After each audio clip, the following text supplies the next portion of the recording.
Hey, what is going on, guys? In my previous videos, I made predictions for the NFC North and NFC East. Now, it's time for the NFC South. Let's get to the teams.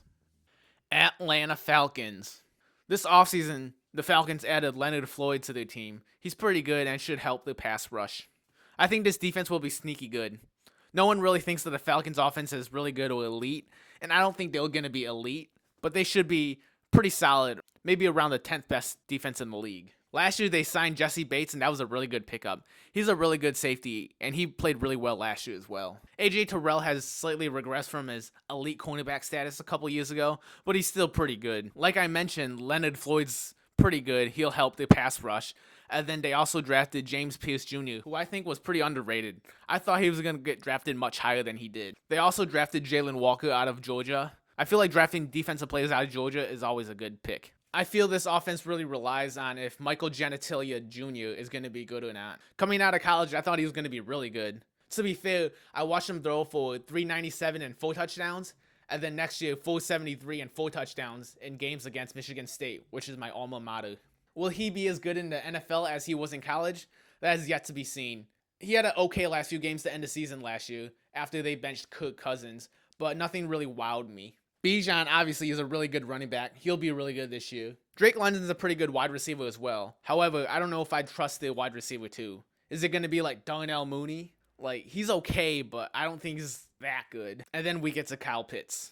Every August, he has so much hype. Oh, he's going to be a really good tight end. He's going to be a top fantasy tight end. And then the season starts and his expectations plummet. To be fair though, his touchdowns have been going up every season.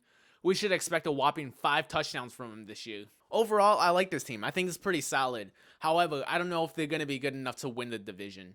I think they'll be good enough to get a wild card spot though. They're not a bad team, but they're not a great one either. I see them going 10-7. Carolina Panthers. This offseason, they signed Hunter Renfrow, who I think is a pretty solid pickup. I think this move was very underrated. No one's talking about it, but I think Hunter Renfrow will be really decent this year. Will a majority of his production come from whip routes? Probably, but damn does he run a clean whip route. I swear all Renfrow highlights are whip routes. Anyways, he should be really solid for them. Bryce Young's first season was bad. Him being the number 1 overall pick makes it even worse. Then to start his second season, he might have looked even worse. He was not good, and then he got benched for old man Andy Dalton. However, when he got his job back, he was actually pretty decent.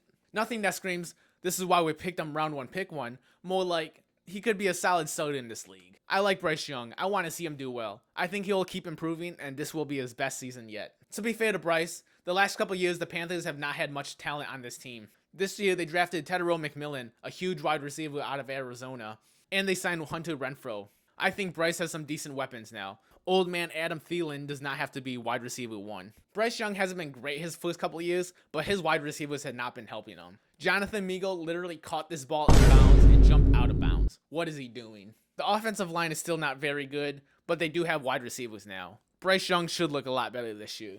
The Panthers' defense last year was close to dead last. I don't think the Panthers made any major moves to improve it, so the defense probably won't be good this year. J.C. Horn's pretty good, but outside of him, I don't see any game changers on that defense.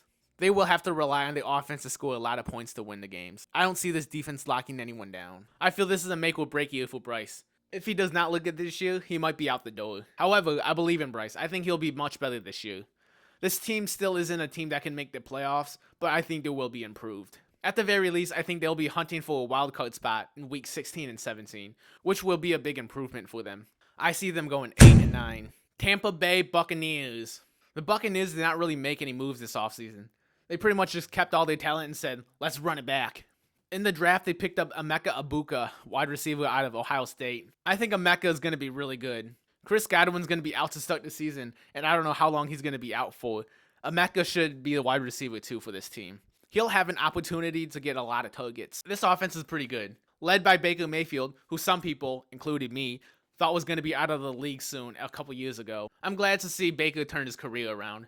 Bucky Irving was really good last year, and he should continue to be really good this year. Since Chris Godwin will be out to start the season, I think Mike Evans and Emeka Egbuka will be a sneaky good wide receiver duo.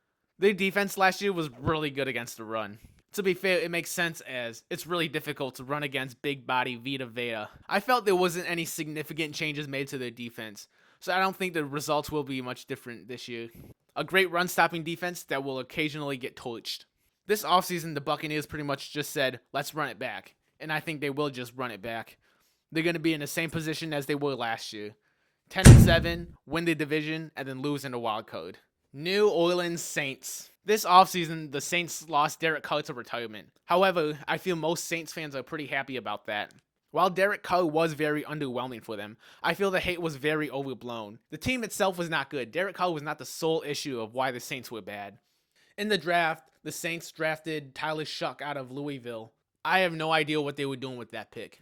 There's no way he should have been the third quarterback taken. His college tape did not show that he's the third best quarterback in this draft. He's already 25 and he backed up Justin Herbert at Oregon. That's how long he's been in college. If he was picked in round 6 or 7, I don't think that would have been that big of a deal. But he was picked early in the second round. In my opinion, I would have drafted Shedeur Sanders, Dylan Gabriel, and Quinn Ewers all over Tyler Shuck. This offense is not good. This starting quarterback is looking to be Tyler Shuck. If it's not him, it's going to be Spencer Rattler or Jake Haener. This is a horrible quarterback room. This sucks for the receiving room because they're not awful. Chris Olave, when healthy, is really good.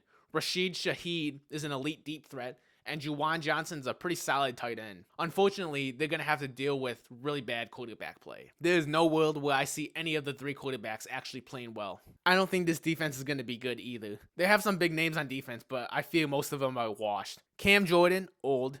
Demario Davis, old. Chase Young is still kind of young, but I feel he's also washed. There was so much hype around Chase Young coming out of college, and he really delivered his rookie year.